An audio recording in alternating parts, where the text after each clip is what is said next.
Hurricane Barry. What happened? This PowerPoint and presentation will address how proactive management of natural retention areas, lowered stages in the Cortableau-Teche-Vermilion Watershed, and help save us from another flood.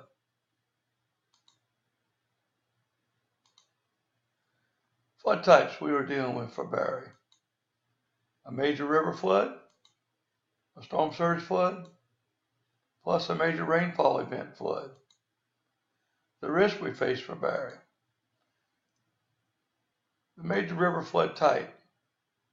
The basin level dictates the effectiveness of the Catawba's drainage gates. Henderson Lake was at 17.2 feet, preventing any drainage from Catawba until after the storm rains raised levels so high that Corps of Engineers could open the gates. So we couldn't preempt draining Catawba through the normal course of the matter through the drainage gates. The other type we were dealing with was a storm surge. We had storm surges up to over 12 feet at the eastern end of Vermilion Bay, and we measured a 12-foot surge at Bowman Locks. And we were dealing with a major rainfall event flood. Barry was forecast to dump up to 20 inches of rain. The Vermilion River was forecast to crest at 15 in Surrey. Less than 50 miles north of Lafayette and St. Landry Parish, Whiteville, Louisiana, did in fact measure over 20 inches of rain. So, more risks that we face. The Vermilion River historically, from 1940 to 1980, over 40 years, had 11 12-foot flood events total. The Vermilion had 6 12-foot flood events in the last 24 months. And the 12-foot 6 flood event for Barry made flood event number 7 in the last 24 months and number 5 since January 1st. So why is the frequency of flooding increasing on the Vermilion River? All right, here's a long-term trend of the frequency of flooding on the Vermilion River. You'll notice back in the decades of the 40s, 50s, 60s, and 70s, we were getting much less than one average of 1 12-foot flood per year. But then it started trending up in 1980. And then it took a dramatic spike up in the 2000s. And we're still on our way up with more and more floods more frequently than ever before. So people ask, why is it raining more now? What you're looking at here is Lafayette's long-term rain data recorded at the airport. The blue is the annual total, and the red is the maximum rain recorded in any 24-hour period during that year. The dotted lines are the trends. The answer is yes, we are getting more rain, but not an extreme amount more. So here's our year-to-date 12-foot floods, numbered 1 through 5, marking the 14-foot flood in June that flooded some people's house, was number 4, and Barry, which is number 5. So if this was a heart patient, this would be the equivalent of his electrocardiogram of heart attacks. So this is a survey of the river done by the Corps of Engineers. This is down in Perry, south of Abbeville.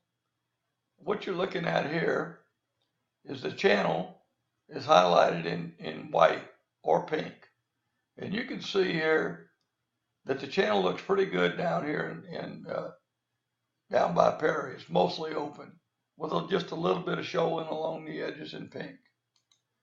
But when you move up into Lafayette Parish, out at Milton, you'll notice that the authorized channel is much narrower, and the shoals in pink are much more extensive. If the river was a heart attack patient and the channel was his arteries, the doctor would be concerned that there's some blockage. This is a river in Lafayette. You can see the authorized channel colored in white is non-existent. The shoals in pink are completely blocking the river, acting like a dam. Again, if the river was a heart patient and the channel was his arteries, the doctor would be surprised the patient was still alive with 100% blockage in his widowmaker. All right, there's a highlighted section of the river there at Coulee where it empties into the river. There are two extreme shoals, one north of Coulee and one south of Coulee. There is no channel at either one of those shoals. So basically, these shoals are acting like a dam in the river. So our actions prior to Barry.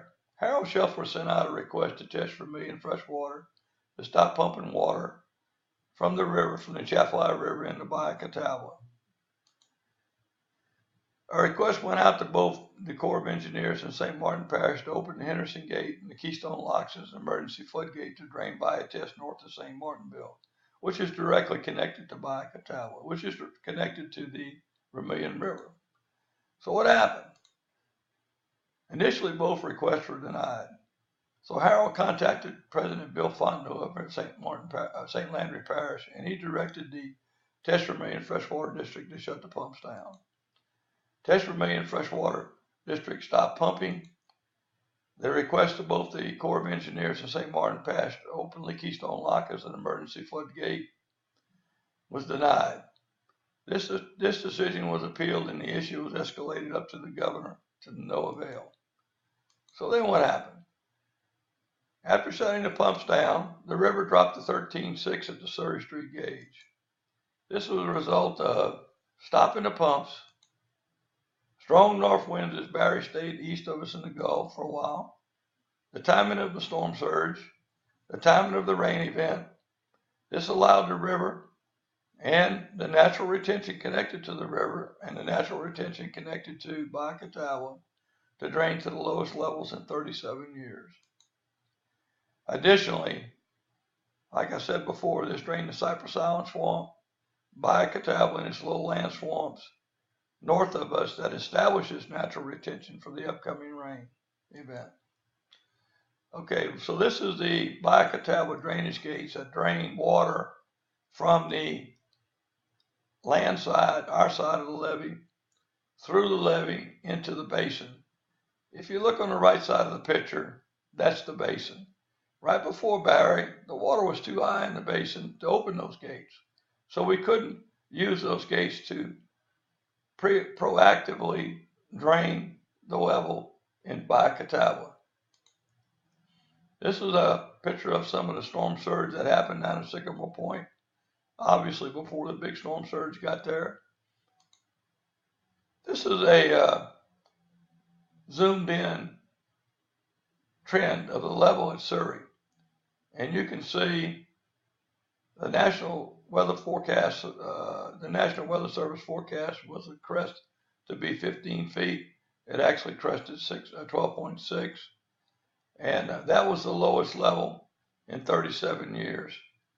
And so in summary, while we avoided a major flood event for Barry, we should not count on stopping the Teche-Vermilion Freshwater District pumps to save us again. We have a 10-point plan of projects to reduce the risk of a major flood event in our watershed.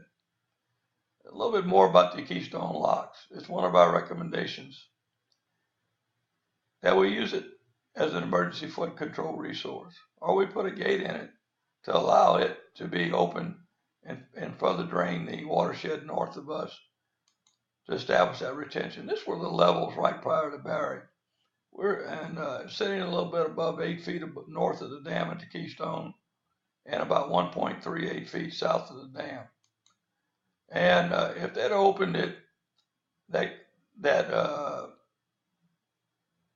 lock structure, you can see here the level north of the dam 7.98, the level south of the dam 1.38, and the connection and the level at Lake Foss Point is 0.75. That water would have went right down the Bayou Teche, down the Teche Lake Canal, out into Lake Foss Point, and would not have threatened New Iberia. So thank you for your attention, and hopefully this presentation and explanation will help you understand what happened doing Barry.